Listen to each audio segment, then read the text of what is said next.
Jake Morrison stepped off the transport ship and looked around Kepler Station. The massive space station floated in the middle of 3 different star systems. Ships from dozens of alien worlds came and went like busy insects. The air smelled strange, like metal and something sweet he could not name. He adjusted his blue diplomatic uniform and checked his briefcase.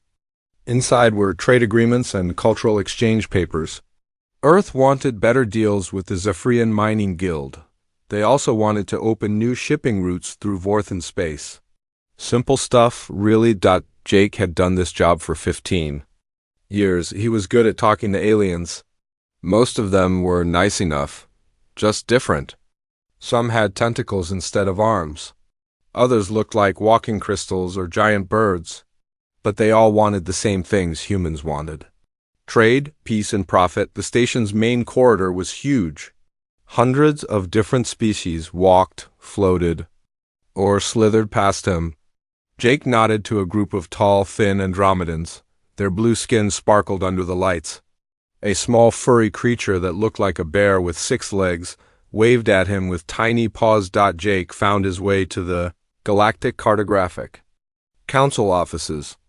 The door was twice as tall as any human needed, built for species much larger than him. Inside, the walls were covered with star maps and navigation charts. Holographic displays showed trade routes connecting thousands of worlds. Dr. Lisa Shun was waiting for him. She had moved to Kepler Station 5 years ago to study alien geography.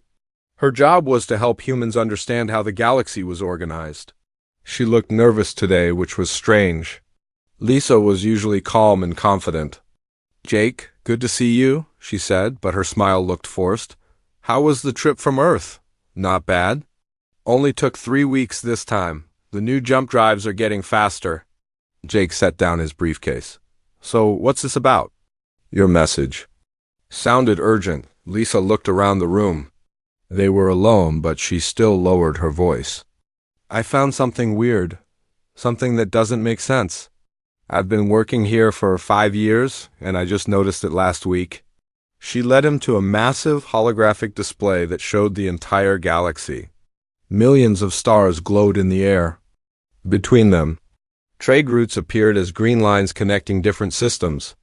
Political boundaries showed up as colored areas. "Look at this," Lisa said, pointing to one section of the map. "This is human space." Jake saw the familiar pattern of Earth's colonies. About 50 star systems, all connected by regular shipping routes. It looked normal to him. "Now look at everything else," Lisa continued. Jake stepped back and looked at the bigger picture. The rest of the galaxy was covered in detailed information. Every star system had labels. Trade routes connected everything in a complex web. Political territories were clearly marked in different colors, but around human space there was nothing, just empty black. "I don't understand," Jake said. "Where are our trade routes?" "Our colony information?" "That's what I want to know," Lisa replied. "Every single map in this place stops at the edge of human territory. No trade routes going in or out, no colony listings, no population data, nothing." Jake felt a cold feeling in his stomach. Maybe it's just old data. These maps probably don't get updated very often. Lisa shook her head. "I checked.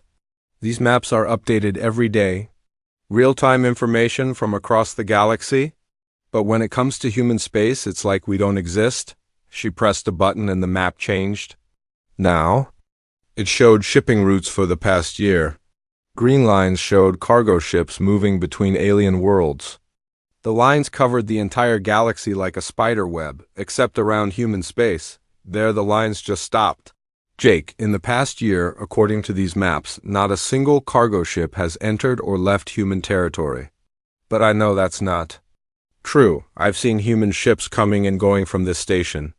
Jake stared at the map. This made no sense. Earth traded with dozens of alien species. Human colonies sent raw materials to alien worlds and bought finished goods in return. There should be thousands of trade routes marked on these maps. "Who maintains these maps?" he asked. "The Council. Come on, I'll introduce you." Lisa led him to a conference room where 3 aliens sat around a curved table. Jake recognized the species. but had never met these particular individuals. The first was a Zephyrian, tall and thin with gray skin and 4 arms. Instead of hands, he had clusters of tentacles that moved constantly. His name was Vex9, according to the translation device on the table. The second was a Vorthan, which looked like a person-shaped piece of living crystal. Light moved through her body in slow patterns. Her name came through the translator as something like Bright Echo of Stars, but everyone just called her Echo. The third was a small, furry creature with large eyes and pointed ears. He looked like a cross between a cat and a monkey. The translator said his name was Pip. "Council members," Lisa said. "This is Ambassador Jake Morrison from Earth. He has some questions about our cartographic protocols." All 3 aliens became very still. The Zephyrian's tentacles stopped moving. The Vorthan's internal lights dimmed. The small furry one's ears flattened against his head. "Questions?" Vex9 asked. His voice was high and musical, but there was something nervous about it. "Yes," Jake said, trying to sound friendly. "I noticed that human space doesn't appear on any of your maps. I was wondering why that is." The 3 aliens looked at each other. Jake could not read their expressions, but their body language seemed worried. "It is ... standard protocol," Echo said. Her voice sounded like wind chimes. "We do not map certain regions." "What kind of regions?" Jake asked another pause. The small furry alien, Pip, made a noise that sounded like a whimper. "Dangerous regions?" Vex9 finally said. "Areas where our ships do not travel." Jake felt confused. Dangerous? Human space is not dangerous. We have good relations with everyone. We trade with dozens of species. "Yes, of course," Echo said quickly. "We meant navigational dangers. Solar storms, asteroid fields, that sort of thing." This was obviously a lie. Jake had traveled through human space thousands of times. There were no unusual navigation hazards. "Then why not just mark the safe routes?" he asked. "Every other part of the galaxy has some safe passages marked, even through dangerous areas." The 3 aliens looked even more uncomfortable. Pip was actually shaking now. We follow established protocols," Vex9 said. "These protocols have been in place for many years." "Who established these protocols?" Jake pressed. The council, the previous council. "Before our time." Jake could tell he was not going to get straight answers from these 3. They were clearly hiding something, but he could not figure out what. "Have any of you ever been to human space?" he asked. All 3 aliens reacted as if he had suggested they jump into a black hole. The Zephyrian's tentacles curled up tight against his body. The Vorthan's lights went almost completely dark. The small furry one made a sound like a frightened mouse. "No," Vex9 said quickly. "No, we have not. We have no reason to travel there." "But surely some of your people have visited human worlds? For trade or cultural exchange?" "No," Echo said. "We conduct all business with humans in neutral territory. It is more convenient." Jake thought about this. In 15 years of diplomatic work, he had never met an alien on a human world. Every negotiation, every trade deal, every cultural event had happened on neutral space stations or alien planets. He had always assumed aliens just preferred their own territories, but now he was starting to wonder if there was another reason. "Well," Jake said, "I'd like to invite all of you to visit Earth sometime. We have some beautiful places to see." The 3 aliens looked at each other in what could only be described as panic. Pip actually fell off his chair. "That is very kind," Vex9 said, "but we are very busy here. Perhaps another time." "In the far future? The very far future?" Jake left the meeting with more questions than answers. Something was very wrong here, and he intended to find out what it was. Jake Morrison returned to Earth 3 days later with a head full of questions. The trip home gave him time to think about what he had seen at Kepler Station. The more he thought about it, the stranger it seemed. He went straight to Admiral Kate Sullivan's office at Terran Defense Command. Kate had been in charge of human military forces for 8 years. She was smart, tough, and did not waste time with small talk. "Jake," she said as he walked in, "you look like someone who has seen a ghost." "Maybe I have," Jake replied. He sat down in the chair across from her desk. Kate, I need to ask you something. In all our years of contact with alien species, have any of them ever visited human space? Kate thought for a moment. You mean like diplomats coming to Earth? Or alien tourists visiting our colonies? Any aliens? Any reason? Has any non-human ever set foot on a human world? Kate was quiet for a long time. Jake could see her thinking, going through years of memories and reports. No, she said finally. I don't think they have. All our meetings happen on neutral ground. I always thought that was just their preference. That's what I thought too, Jake said, but now I'm not so sure. He told Kate about the missing maps and the nervous aliens at Kepler Station. Kate listened, without interrupting. When he finished, she leaned back in her chair. That is very strange, she admitted. Let me call Captain Ben Rodriguez. He might have some answers. Ben Rodriguez had been fighting alien pirates and border raiders for 20 years. He was one of Earth's most experienced military commanders. He arrived at Kate's office an hour later, still wearing his ship uniform. Admiral Jake, Ben said with a nod. What can I do for you? Kate explained the situation. Ben's face grew serious as he listened. You know, Ben said slowly, I've always wondered about something. In all my years fighting aliens, they never seem to fight very hard. What do you mean? Jake asked. I mean, they give up too easily. Take the Krillian border war 5 years ago. On paper, we were outnumbered 50-1. Their ships were bigger. Their weapons were more advanced. We should have been wiped out in the first battle, but you won, Kate said. We didn't just win. We destroyed them completely, and the weird part was they seemed surprised by how we fought. Like they had never seen anything like it before. Ben sat forward in his chair. I remember one battle near the Centauri system. We were down to 3 ships against 30 of theirs. My tactical officer suggested a ramming attack on their command ship. Just crash right into them. That's a desperate move, Kate said. Exactly, but it worked. The Krillian fleet scattered like scared rabbits. Later, we found out they had never seen anyone use ramming attacks before. They thought we were insane. Jake felt that cold feeling in his stomach again. What happened after that? They surrendered, asked for immediate peace talks, said they wanted to discuss trade agreements and cultural exchange. They went from trying to kill us to wanting to be our friends in about a week. Kate pulled up some files on her computer. Let me check something, she typed for a few minutes. Ben, look at this. Every first contact we've had with hostile aliens follows the same pattern. She put the information on the big screen on her wall. Jake saw a list of alien species and dates.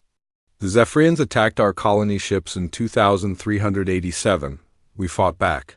They surrendered and asked for trade talks. The Vorthans tried to blockade our shipping routes in 2394. We broke the blockade with force. They immediately requested diplomatic relations.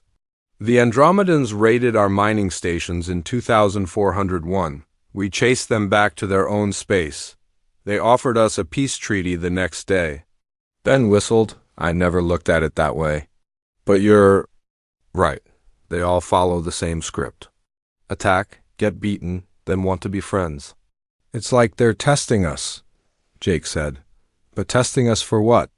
Kate made a call to Maria Santos, who worked in intelligence. Maria arrived 30 minutes later carrying a large bag of files. I brought everything we have on alien communications, Maria said. Most of it is routine stuff. Trade messages, diplomatic notes, that sort of thing. She spread the files across Kate's desk. But some of these are different. These are messages we intercepted that weren't meant for us. Maria pulled out a thick folder. These are Krillian military communications from during the border war. We only decoded them last year. She opened the folder and read from a page. This is from their fleet commander to their homeworld. The Deathworlders fight like nothing we have ever seen. They show no fear of death. They seem to enjoy battle. Request immediate reinforcements. Deathworlders? Jake asked. That's what they call us? All the alien species use that term when they talk about humans. Maria flipped to another page. This is from a Zephyrian trader to his family. The humans are pleasant enough in business, but I have seen their entertainment programs. They watch stories about violence for fun. They play games where they pretend to kill each other. I do not understand how they can sleep at night, she continued reading. This is from a Vorthan scientist. Human children play games that involve hunting and capturing other children. They call it tag and they laugh while doing it. How can a species that trains its young to hunt each other ever be trusted? Ben laughed. They think tag is military training? It gets worse, Maria said. She pulled out another file. This is from an Andromedan cultural observer. Humans consume the flesh of dead animals and seem to enjoy it. They have entire buildings dedicated to displaying weapons from their past. They celebrate the anniversaries of their wars. They are the most violent species I have ever encountered. Jake felt sick. They think we're monsters. There's more, Maria continued. This is from a recent Galactic Council meeting. We weren't supposed to know about it, but we have sources. She read from a digital pad. The topic was human expansion into new star systems. One delegate said, "We must not let the humans spread too far. They breed too quickly and fight too well. If they ever decide to conquer instead of trade, no one could stop them." The room was quiet for a long moment. Another delegate said, "Perhaps we should take action while we still can. Strike first before they realize how weak we are compared to them." But then another delegate said, "No, that would only make them angry. And we have all seen what humans do when they are angry. Better to keep them happy and contained." Kate stood up and walked to the window. Outside, she could see the lights of the city and the spaceport beyond. Ships were coming and going, carrying human goods to alien worlds. "So that's why the maps end at our borders," she said. "They're not trying to hide us from the galaxy. They're trying to hide the galaxy from us." "What do you mean?" Jake asked. "Think about it. If we knew how weak they were, if we knew how scared they were of us, what would we do?" Ben answered first. "Some humans would want to take advantage of it, demand better trade deals, maybe even threaten them." "And if we did that," Kate continued, "they might panic. They might decide to attack us all at once before we get too strong." Maria nodded. "So they pretend we're contained. They act like we're dangerous but manageable. They keep us happy with trade deals and avoid making us angry." Jake sat back in his chair. "But why are they so scared of us? We're not monsters. We're just people, are we?" Kate asked. "From their point of view, maybe we are." She turned back to face them. "Think about what we do that they consider normal. We eat meat. We have competitive sports. We make movies about war and violence. We have museums full of weapons. We train our military to kill efficiently." "But that's just human nature," Ben protested. "To us, yes. But maybe to them, human nature is terrifying." Maria spoke up. "There's something else. I've been studying their biology reports. Every alien species we've met evolved on worlds much more peaceful than Earth. Lower gravity, stable climates, fewer dangerous animals." "So?" Jake asked. "So maybe we're not just different from them. Maybe we're stronger, faster, and more aggressive because Earth is a harder world to survive on." Kate walked back to her desk. "We need to know more. Maria, I want you to dig deeper into these communications. Find out everything you can about how they really see us. Ben, I want you to review all our military encounters with aliens. Look for patterns. Look for anything that might explain their behavior. Jake, I want you to go back to that station. But this time, ask different questions. Don't ask about maps. Ask about us." Jake nodded. "What kind of questions?" "Ask them about human biology. Ask them about Earth. Ask them why they think we're so dangerous. And if they won't answer?" Kate smiled, but it wasn't a happy smile. "Then we'll know we're on the right track." As Jake left the building, he looked up at the stars. Somewhere out there, entire civilizations were afraid of humanity. The question was, should they be? Dr. Alex Turner had spent his whole life studying alien biology. His office at the Terran Science Institute was filled with samples. data files, and holographic displays showing the anatomy of dozens of different species. When Admiral Kate Sullivan called him for an emergency meeting, he dropped everything and came running. "Dr. Turner," Kate said as he entered the conference room, "we need your help with something unusual." Jake Morrison and Captain Ben Rodriguez were already there, along with Maria Santos from Intelligence. Alex sat down and looked around the table. Everyone looked serious. "What can I do for you?" Alex asked. Kate explained about the missing maps and the intercepted alien communications. Alex listened carefully, making notes on his tablet. "So they call us Deathworlders," Alex said when Kate finished. "That's interesting. Interesting how?" Jake asked. "Well, in xenobiology we classify planets by how dangerous they are to life. Most inhabited worlds are what we call garden worlds. Perfect temperatures, low gravity, stable weather, few dangerous animals." Alex pulled up a holographic display showing different types of planets. Then you have standard worlds, which are a bit harder but still comfortable. After that come challenge worlds, where life has to work harder to survive. "Where does Earth fit?" Ben asked. Alex smiled, but it was not a happy smile. "Earth doesn't fit on the normal scale. We had to create a new category just for planets like ours. We call them death worlds." The room was quiet. Alex continued his explanation. "Let me show you something." He changed the display to show Earth. Compared to other inhabited planets, Earth's gravity is twice as strong as the average inhabited world. Our atmospheric pressure is 3 times higher. Our temperature range is 4 times wider, but we evolved here, Maria said. "It's normal." "For us, exactly, and that's what makes us different." Alex pulled up more data. "Look at this. The average alien world has maybe a dozen species that could be considered dangerous to intelligent life. Earth has thousands." He showed them pictures of Earth's predators. Lions, tigers, bears, sharks, crocodiles, venomous snakes, and spiders. "To put this in perspective," Alex said, "Earth's oceans contain more apex predators than exist on entire alien worlds. We share our planet with creatures that would be considered mythological monsters by galactic standards." Jake stared at the images. "I've never thought of sharks as monsters, because you evolved alongside them. But imagine if you were a Zephyrian. They evolved on a world where the most dangerous animal was something like a rabbit. Now, imagine seeing a great white shark for the first time." Alex changed the display again.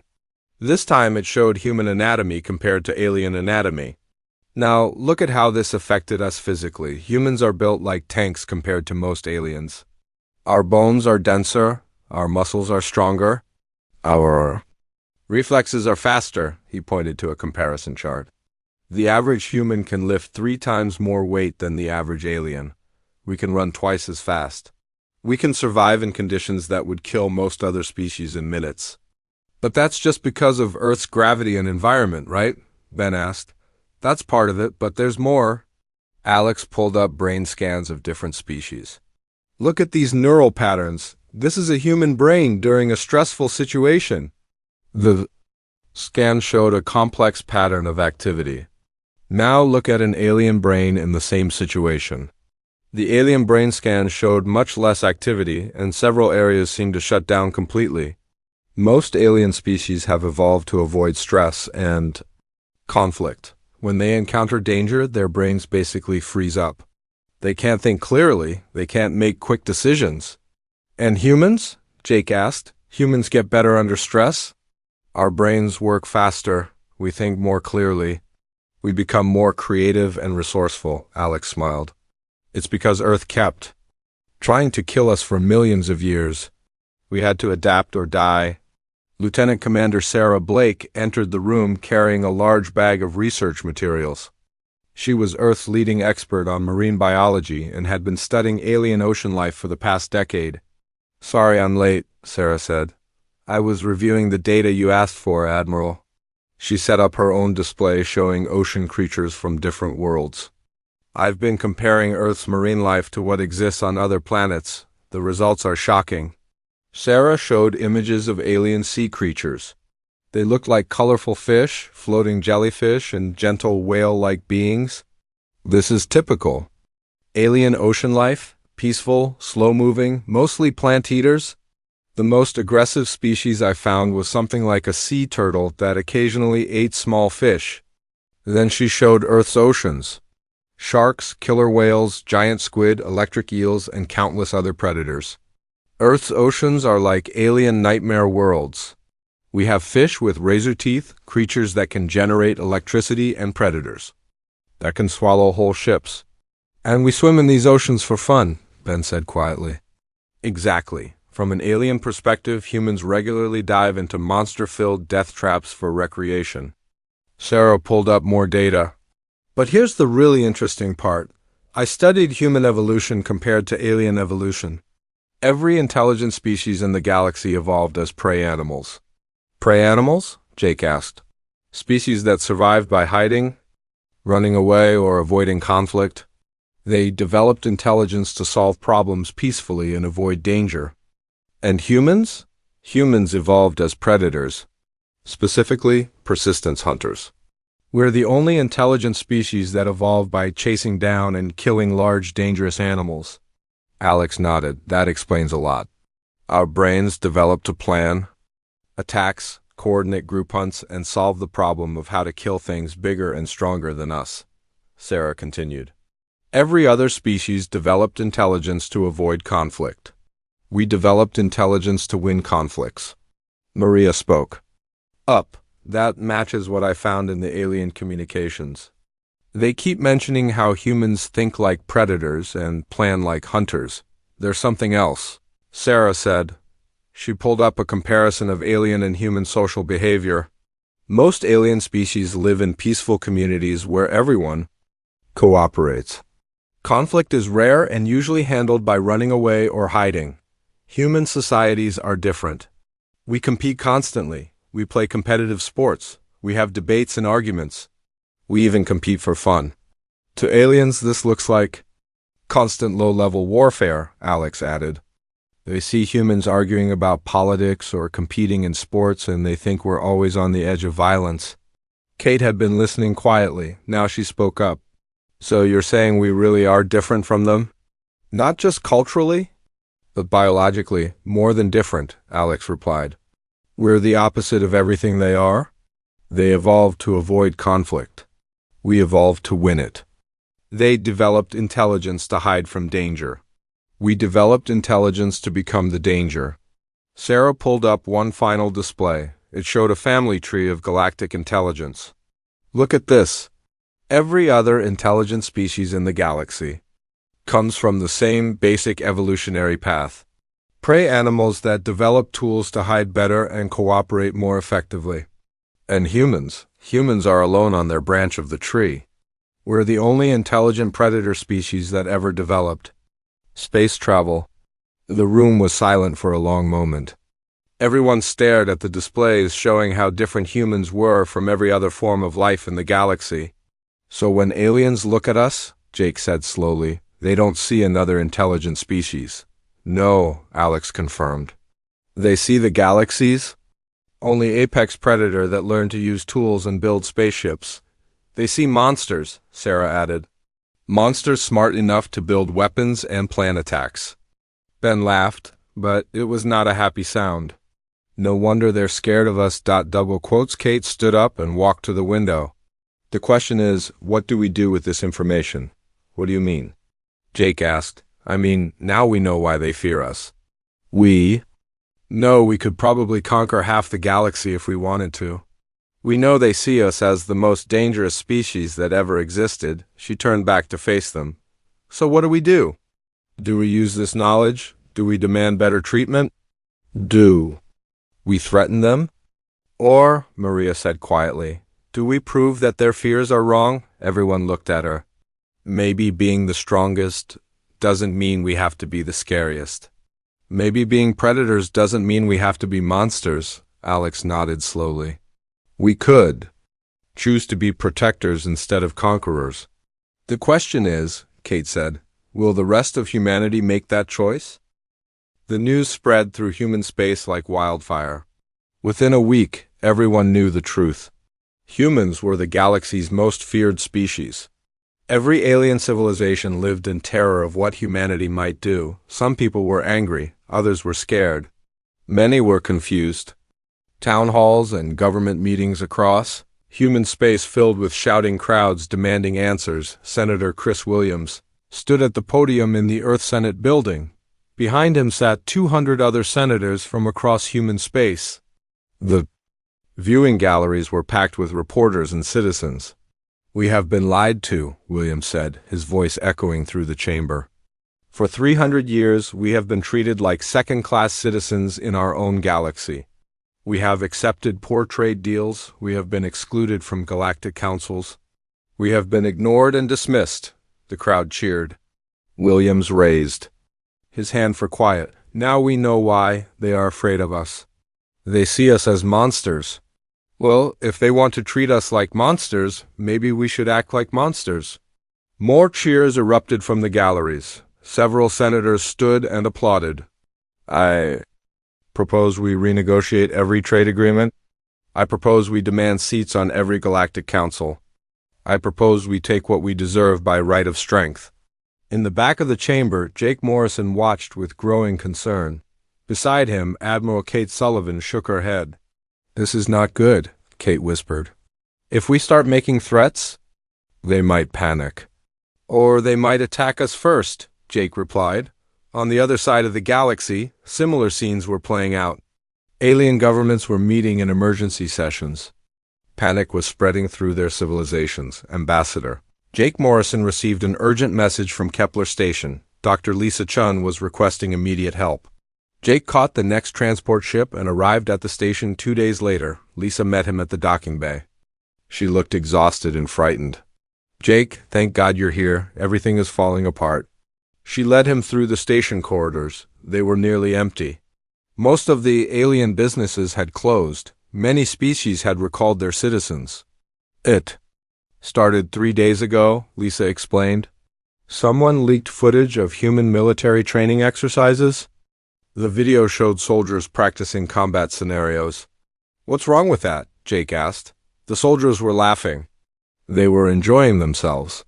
They treated the whole thing like a game. Jake thought about this. Human soldiers did often joke around during training. It helped them deal with stress and build teamwork. To aliens, it looked like humans practicing mass murder for fun, Lisa continued. The video went viral across the galaxy. Now everyone thinks we're a species of psychopaths who enjoy violence. They reached Lisa's office. She showed Jake the footage on her computer. It was from a standard training exercise at Fort Campbell. Soldiers were running through a mock battle scenario, working as a team to capture an objective. The humans in the video were indeed laughing and joking. They celebrated when they won. They gave each other high fives and slapped backs. It looked like they were having fun. "I see the problem," Jake said quietly. "It gets worse," Lisa said. She pulled up news reports from across the galaxy. 3 major trade federations have suspended all contracts with human companies. The Andromedan Collective has recalled all their diplomats. The Zephyrian Mining Guild has canceled mining rights in 5 star systems. Jake, read the headlines. Emergency session called to address human threat. Galactic Defense Pact proposed against Deathworlders. Should we strike first? They're talking about war, Lisa said. Some of them want to attack us before we attack. Jake felt sick, but we're not planning to attack anyone. They don't know that. From their point of view, we're an incredibly dangerous species that just discovered how weak they are. They think we're going to start conquering worlds. Jake's communicator buzzed. It was an emergency message from Admiral Sullivan. "Jake, get back to Earth immediately. We have a situation." The trip back to Earth took 3 days. Jake spent the time reading reports and watching news feeds. The situation was getting worse by the hour. Some human colonies were demanding immediate independence from alien trade agreements. Others wanted to form their own military alliances. A few were calling for preemptive strikes against alien worlds. When Jake arrived at Earth, he went straight to Admiral Sullivan's office. She was meeting with General Lisa Monroe, the head of Earth's ground forces. "Jake, good timing," Kate said. "We need to talk about damage control." General Monroe was a small woman with gray hair and sharp eyes. She had been fighting alien pirates for 15 years and knew them better than most humans. "The situation is bad," Monroe said. "My sources tell me that 6 alien species are considering forming a military alliance against us. They're calling it the Galactic Defense Coalition. How many ships would they have?" Jake asked. "About 10,000 if they all joined together." Kate pulled up a display showing human military strength. "We have about 200 ships in our entire fleet." "But our ships are better," Monroe added, "and our crews are better trained. We could probably win, but it would be a disaster for everyone." Jake sat down heavily. "So we're looking at a galactic war because aliens are afraid of us?" "It's worse than that," Kate said. "I've been talking to Dr. Emma Foster, our best xenopsychologist. She thinks the aliens might not be able to handle the stress of a war against us." "What do you mean?" "Remember what Alex Turner said about alien brains shutting down under stress? Emma thinks that if we actually fight them, some of their civilizations might collapse completely. Not just their militaries, but their entire societies." Jake stared at the display. "So if we fight them, we might accidentally destroy half the galaxy. And if we don't fight them, they might attack us anyway because they're too scared to think clearly." General Monroe spoke up. "There's something else. I've been reviewing our military capabilities compared to theirs. We're not just better fighters. We're so much better that it's not even close." She pulled up a tactical analysis. "In every simulation we run, we win. Every time, even when we're outnumbered 50-1. Even when we handicap ourselves, we always win.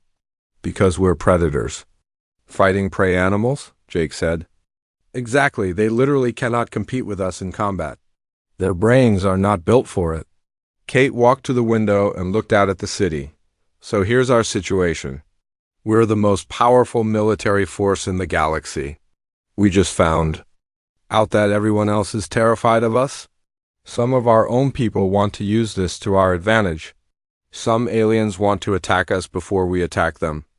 And if fighting actually starts, we'll probably win but destroy galactic civilization in the process," Jake added.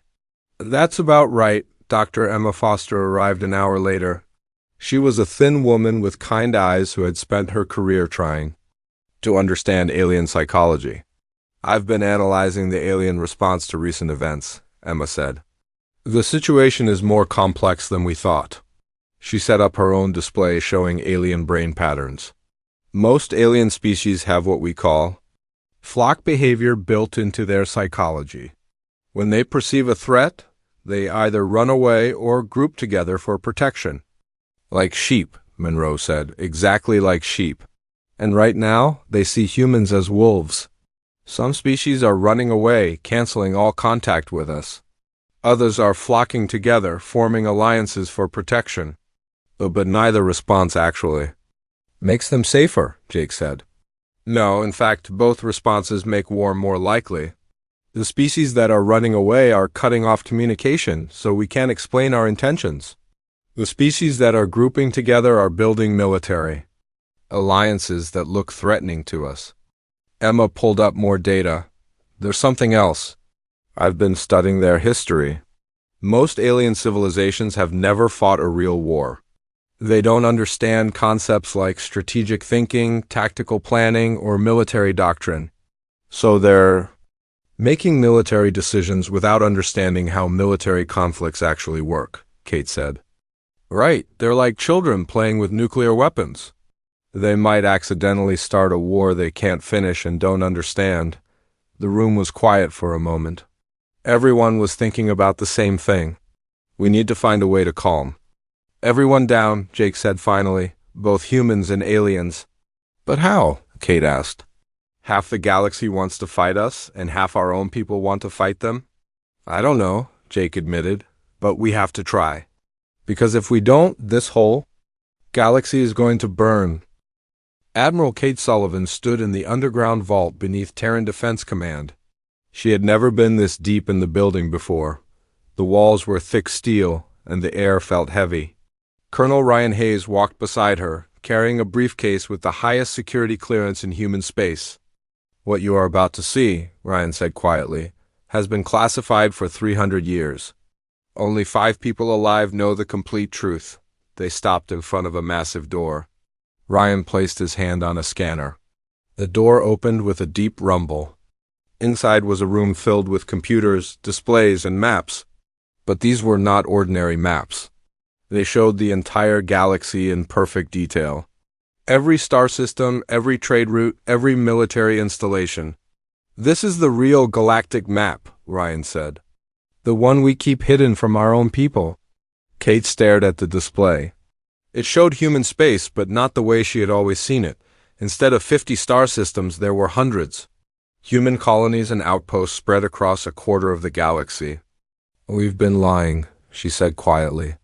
"We've been protecting," Ryan corrected. "Let me show you something else." He led her to another display. This one showed military strength comparisons. Human forces versus every alien civilization in the galaxy.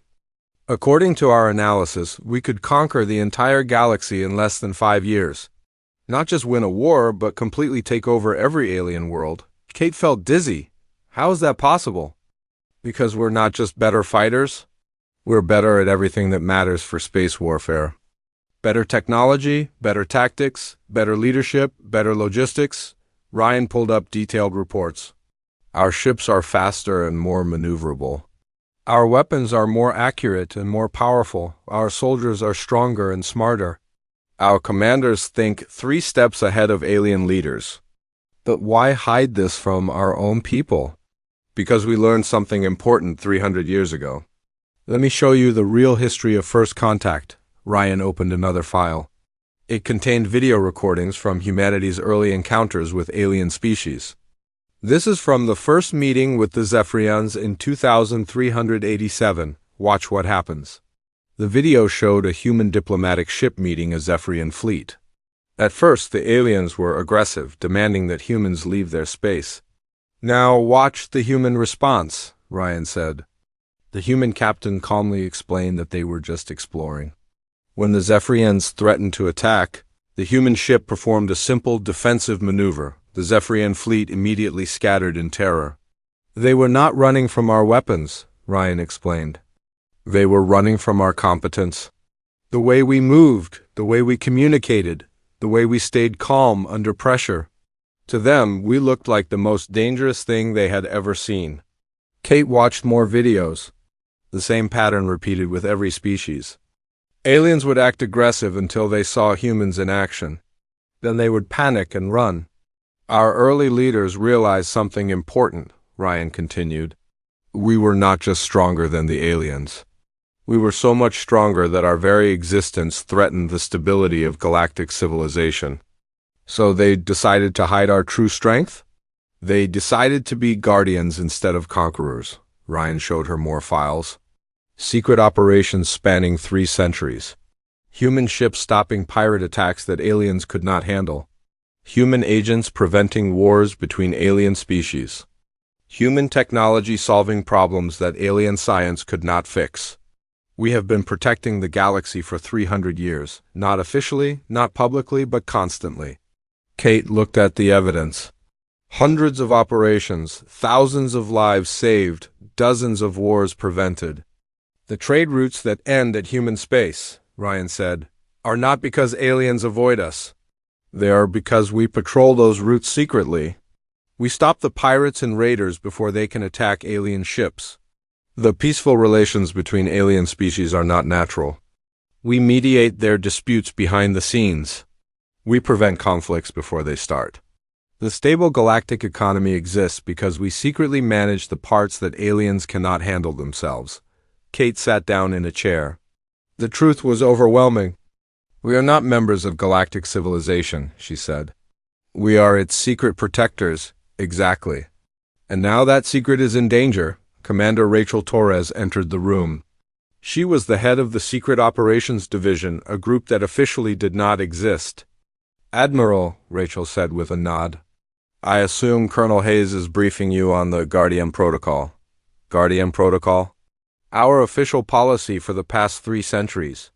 Protect galactic civilization while keeping our true capabilities secret. Rachel pulled up current operational reports.